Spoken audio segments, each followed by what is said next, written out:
ke desa sebelah. Kenapa? Karena ini nanti akan jadi bendungan pembangkit listrik tenaga air. Kan nggak mungkin nanti pas mau Ramadan ziarahnya ke danau. Al-Fatihah.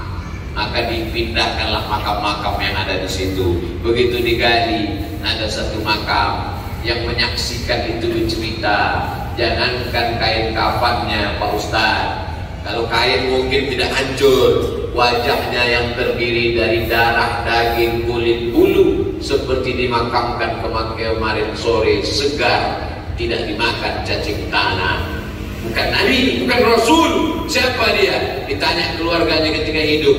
Inilah orang yang zikirnya tak putus. Allah, Allah, Allah, Allah, Allah, Allah, Allah. Minimal 5.000 kali dia berzikir sehari. Kenapa? Karena dia mursyid tarekat Naqsyabandiyah. Yang ngejek-ngejek dimakan cacing tanah. Yang ngamalkan nggak dimakan cacing tanah. Begitu Allah Ta'ala memuliakan. Yang saya ceritakan ini true story, kisah nyata yang ada buktinya sampai hari ini. Betapa hadis Nabi itu penuh dengan kebenaran. Orang Yahudi percaya, anehnya orang Islam tak percaya.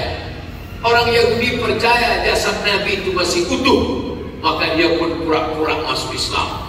Setelah pura-pura masuk Islam, masuk ke Masjid Nabawi, tinggal di kota Al-Madinah Al-Munawwarah. Dia kos, dari kamarnya tempat kos-kosan itu dia gali terowongan menuju makam Nabi Muhammad karena dia mau mencuri jasad Nabi Muhammad sallallahu alaihi wasallam. Kalau jasad Nabi Muhammad sudah dimakan cacing tanah, mustahil dia akan menggali. Yahudi pun percaya jasad Nabi tidak dimakan cacing tanah.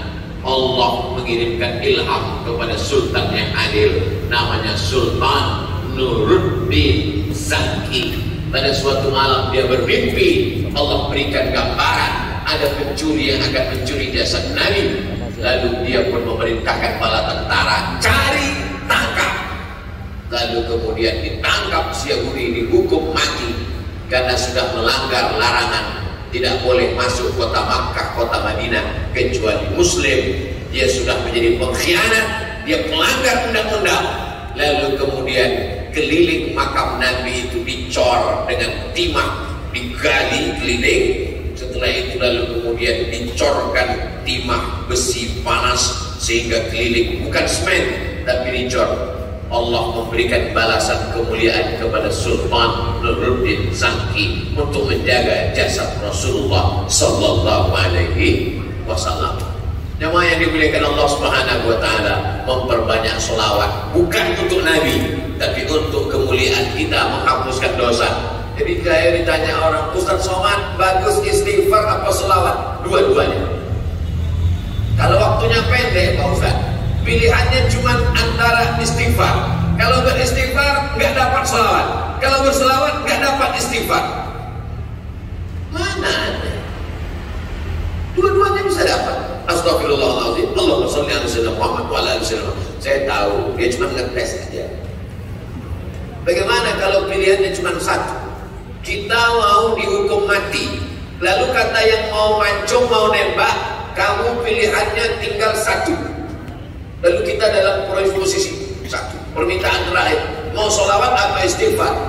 Jangan istighfar, karena kalau kau istighfar hanya ampun dosa, tapi berselawat. Karena kalau kau berselawat, dosamu terampunkan dan kau mendapatkan syafaat dan kau dekat dengan Nabi, naik derajat.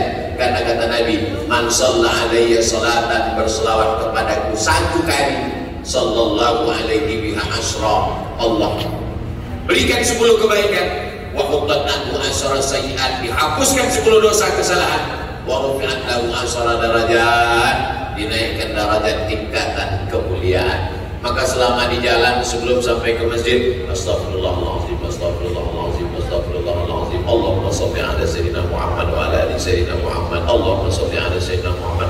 Ustaz Somad sebelum tampil ceramah itu apa amalannya? Apa zikirnya? Tak ada lain kecuali selawat. Allahumma sholli ala sayyidina Muhammad wa ala ali sayyidina Muhammad. Kita pun sampai ke masjid, masukkan kaki kanan, Allahumma inni as'aluka min fadlik, mau keluar masjid. Kenapa mau keluar masjid itu minta rezeki? keluar dari masjid masuk ruko jualan, keluar masjid masuk ke sawah tanam padi, keluar masjid bertugas di kantor bagi yang pegawai, keluar masjid lalu lintas bapak polisi, keluar masjid mempertahankan NKRI bapak tentara. Maka dia minta kepada Allah, Allahumma ftahli abwaaba rahmatik. Pas mau masuk masjid minta bukakan rahmat. Kenapa waktu mau masuk masjid minta rahmat? Karena selama di masjid malaikat mendoakan Allah maghfir lahu, Allah marhamhu, supaya connect sejalan antara doa malaikat untuk dia dengan doa dia kepada Allah. Maka sebelum masuk masjid dia katakan Allahumma ftahli abwaaba rahmatik. Begitu sampai di masjid malaikat mengatakan Allah maghfir lahu, Allah marhamhu, Allah maghfir lahu, Allah marhamhu. Orang yang tidak berdoa tidur tapi malaikat mendoakan dia, itu adalah orang yang duduk di dalam masjid yang wudunya tidak batal. Kalau nyender batal, kalau tidur, kalau tidak tidur tidak batal.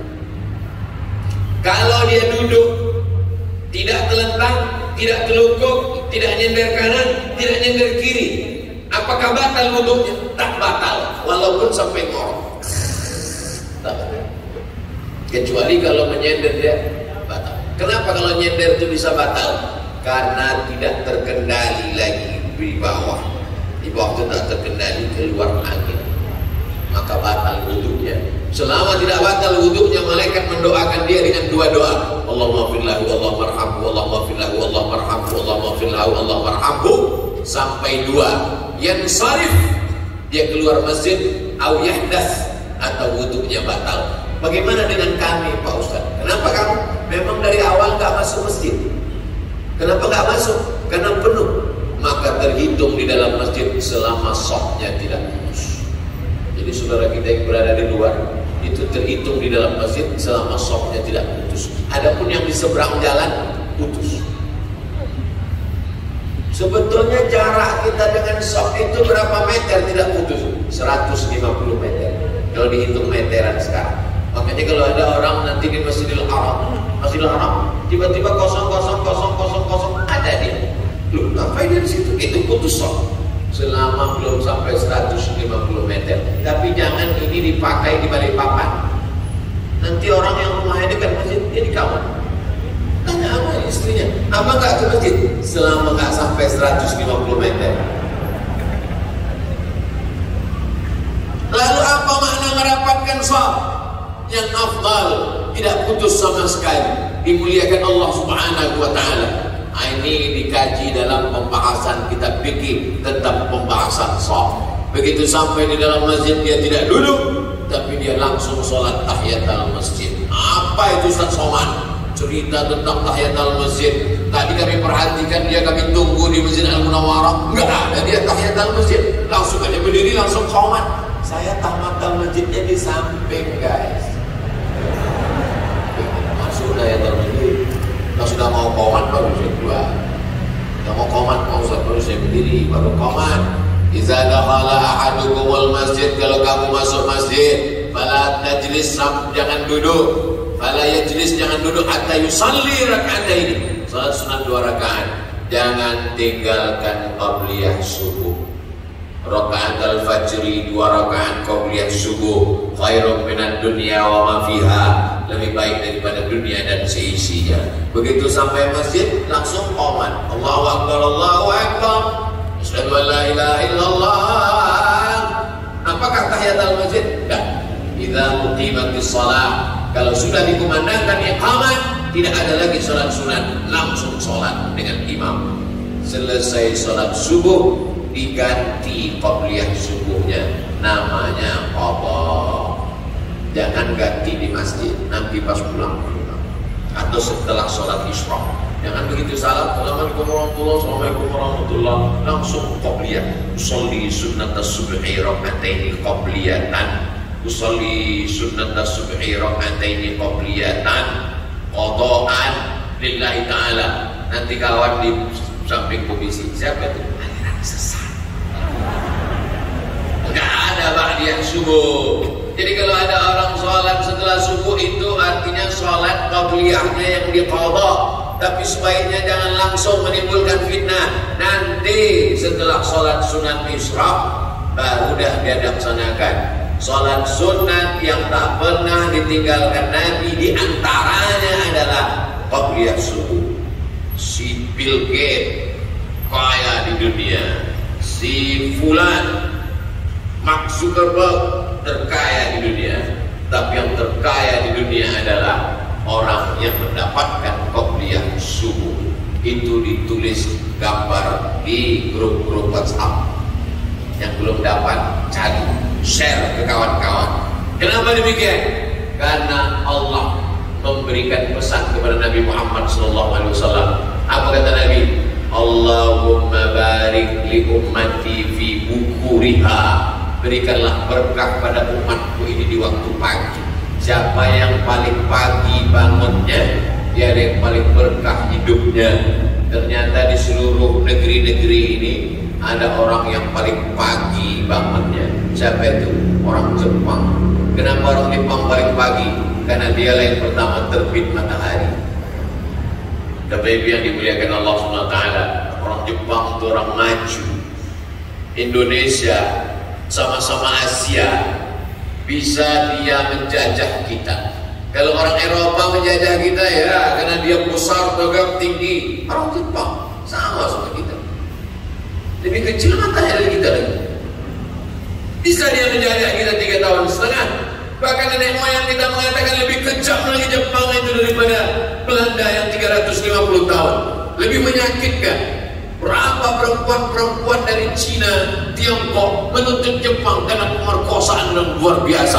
Selevel dengan Eropa, dengan sekutu, dengan Jerman, dengan Prancis, dengan Inggris. Sampai akhirnya dibom Hiroshima dan Nagasaki. Tak tumbuh rumput. Barulah Indonesia merdeka. Pulang mereka ke kampung halamannya.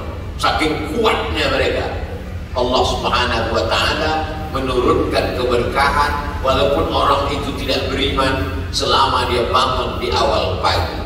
Saya ketika menjadi dewan juri musabaqah tilawatil Quran, tinggal di sebuah pulau, bangun pagi dari hotel ke masjid raya, jalan kaki kami tengok, alhamdulillah hebat orang di sini ya.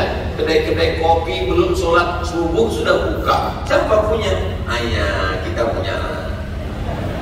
Orang Islam mana? Kenapa orang Allah beri rezeki kepada orang tak Islam, Pak Ustaz? Bukan masalah Islam tak Islam, dia duluan bangun pagi. Makanya nenek moyang kita mengatakan jangan sampai rezekimu dimakan. Jangan sampai rezeki dipatok ayam. Rezeki umat Islam habis dipatok ayam, diterkam kucing, diambil tikus. Dia tak dapat apa-apa. Barulah dia bangun pagi. Setelah itu baru menyalahkan. Saya sudah Islam, kenapa Allah tak bagi rezeki kepada saya? Bukan salah Allah Subhanahu wa Ta'ala. Engkau tidak merebut rezeki Allah. Merebut rezeki itu sama seperti padi yang ditebarkan di tengah laman. Mana ayam yang paling cepat contohnya, dia yang paling banyak dapat. Begitu Allah membagi rezekinya dan permukaan bumi ini.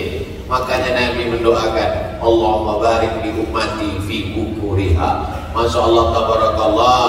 Bangun kami pagi tadi keluar balik papan seperti tidak ada tidurnya. Tadi malam kami pulang pengajian, orang belum tidur. Pulang pagi ini kami mau pengajian, orang nggak tidur. Kapan tidurnya balik papan ini? Hidup terus. Mudah-mudahan Allah menurunkan barokah-barokahnya insyaallah.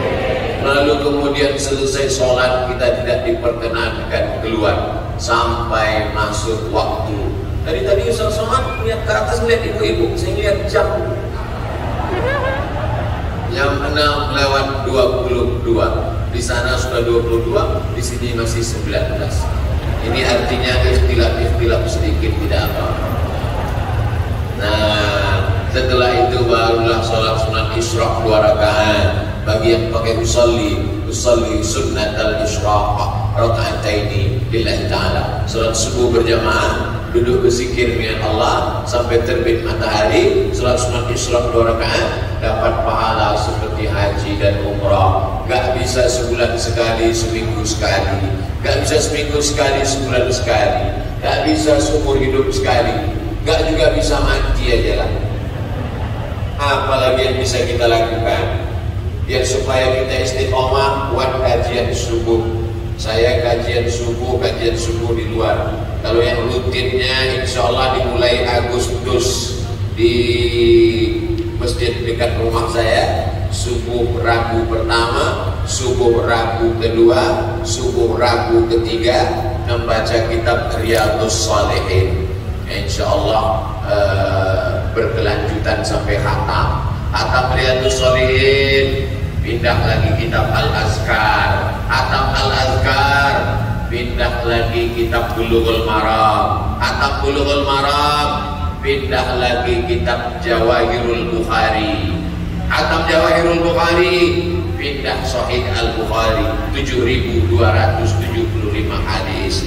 Kalau sudah kitab besar dibaca, dua kemungkinan. Kalau tidak kitab itu khatam, tidak khatam. Kitab itu khatam, pindah kitab Sahih Muslim. Kita yang khatam akan dilanjutkan tradisi yang baik itu oleh anak cucu kita insya Allah. Mudah-mudahan kajian-kajian subuh ini terus berlanjut insya Allah. Saya ingin mendengar kabar bukan saat ada. Waktu Ustaz Abdul Somad kemarin, Masya Allah pengajian di Masjid Al-Munawwarah, sendal hilang. Setelah Ustaz Somad pulang, kami lanjutkan kajian-kajian itu yang sebelumnya seminggu sekali kami buat setiap hari. Pak Ustaz, mantap. Oh, kami nggak bisa kajian Pak Ustaz. Kenapa? Mau masuk kantor. Bohong. Kantor masuk jam 8. Masa berangkat sekarang? Tapi kami mau masakkan untuk anak untuk berangkat sekolah Pak Ustaz. Oke. Yang tidak bisa tidak apa-apa, tapi paling tidak hari libur, hari Sabtu, hari Ahad. Saya anjurkan ke pengurus masjid Musholla Surau Langgar, hari Sabtu, hari Ahad buat kajian. Batasannya sampai waktu maghrib 6.22. Setelah itu sesuai dengan daerah kota masing-masing. Setelah itu silakanlah pulang beraktivitas. Kita insya Allah akan sehat, semangat, diberikan Allah keridhaan, rahmat dan barokahnya insya Allah. Ala hazihi niyyah wa kulli niyatin salihah. Al-Fatihah. A'udzubillahi minasyaitonir rajim. Bismillahirrahmanirrahim. Alhamdulillahi rabbil alamin. Arrahmanir rahim. Maliki yaumiddin. Iyyaka na'budu wa iyyaka nasta'in. Ihdinas siratal mustaqim. Siratal ladzina an'amta 'alaihim ghairil maghdubi 'alaihim waladdallin. Amin. Allahumma barik li ummatina fi bukuriha. Berikanlah untuk umat Islam ini berkah pada waktu pagi ya Allah. Allahumma ja'alna minat tawwabin. Jadikan kami orang-orang yang bertaubat. Waj'alna minal mutatahhirin. Jadikan kami orang yang mensucikan hati. Waj'alna min ibadikas salihin. Jadikan kami orang-orang hamba-hambamu yang saleh. Rabbana hab lana min ladunka dzurriyyatan thayyibah. Jadikan pula anak kami keturunan yang baik-baik. Rabbana hab lana min azwajina wa dzurriyyatina qurrata a'yun. Jadikan pasangan hidup kami, keturunan kami orang-orang yang sejuk dipandang mata dan menenangkan hati kami ya Allah. Allahumma ja'al hadzal balada baladan amina. Jadikanlah kota Balikpapan negeri yang aman dan damai. Allahumma aftah lana abwabal khairi wa abwaban ni'mati wa abwabal barakah. Bukakan untuk kami pintu nikmat, pintu rahmat dan pintu barakah. Allahumma anzilna munzalan mubarakan wa anta khairul munzilin. Tempatkan kami di tempat yang penuh dengan keberkahan. Engkaulah sebaik-baik penempat ya Allah. Allahumma dafa'anna al-ghala wal waba wal fahsya wal riba wal zina wal munkar. Selamatkan kami dari malapetaka, bencana, riba, zina, narkoba, perbuatan keji dan munkar. Rabbana ighfir lana dzunubana, ampunkan dosa kami, wal walidina, kedua orang tua kami, wal masyayikhina, tuan-tuan guru kami, waliman hadarana, semua yang hadir di majelis subuh ini ya Allah. Allahumma arzuqnal istiqamata ala syari'atil arad wa tariqatil bayda. Berikan kami istiqamah iman dan Islam. Allahumma ahyina bil iman wa amitna bil iman wa akhrijna minad dunya ma'al iman wa ahsyurna yaumal qiyamati ma'al iman wa adkhilnal jannata ma'a zumratil mu'minin ma'al habibil mustafa fi jannatikal ula. Masukkan kami dalam surga Jannatul Firdaus bersama Nabi Muhammad sallallahu alaihi wasallam. Rabbana atina fid dunya hasanah wa fil akhirati hasanah wa qina adzabannar. Wa sallallahu ala sayyidina Muhammad wa ala alihi wa sahbihi wasallam. Walhamdulillahi rabbil alamin. Taqabbalallahu minkum